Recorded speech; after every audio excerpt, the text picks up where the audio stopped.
Okay. முதல் தேர்தல் 2016ல் 1.1 விழுக்காடு வாக்கு எடுத்தப்போ கட்சியை கலைச்சிடலாம்னு முடிவு பண்ணீங்களா? அந்த மாதிரி எண்ணம் எனக்கு எப்பவுமே இருந்ததில்ல. அப்படி எப்பவுமே கிடையாது. அதாவது தோல்வியும் வெற்றியும் சமமாக கருதுகிறவன் எவனோ அவனே ஆகச் சிறந்த வீரன்கிறத நான் படித்த கோட்பாடு. தோல்வியை தாங்கிக் கொள்ள மனப்பக்கம் இல்லாதவன் சிறந்த வீரனாகவோ தலைவனாக இருக்க முடியாது.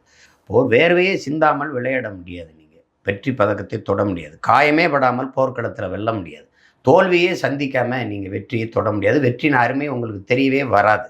வெல்ல முடியாத படை என்ற ஒன்றே இருந்ததில்லைங்கிறான் ஸ்டாலின், ஜோசப் ஸ்டாலின், ரஷ்ய அதிபர். அதனால் இதெல்லாம் இது பண்ண முடியாது. இப்போ அது நான் தோற்காமல் நான் வெல்லுவேன் அப்படிலாம் சொல்லவே முடியாது. இந்த வெல்ல முடியாத படை என்ற ஒன்றே இல்லைன்னா எந்த படையுமே தோற்கடிக்கும். அப்படி ஒரு படையே வரலாற்றில் கிடையாது. அதனால் எனக்கு அந்த எண்ணம் இல்லை. நான் எனக்கு எப்படி சொல்கிறது, என்னையை சுற்றி பலாயிரக்கணக்கான அறிஞர்கள் இருக்கான். எல்லாத்துக்கும் சொல்லி சொல்லி என்னை வளர்த்துருக்கான். அதனால் அந்த தோல்வி, அந்த துவண்டு போகிறதல், அந்த தற்சோர்வதெல்லாம் எனக்கு கிடையாது. சோம்பலும் ஓய்வும் தற்கொலைக்கு சமம்ங்கிறத படித்தவன். அதனால் அதை ஓகே. நாம் தமிழர் கட்சி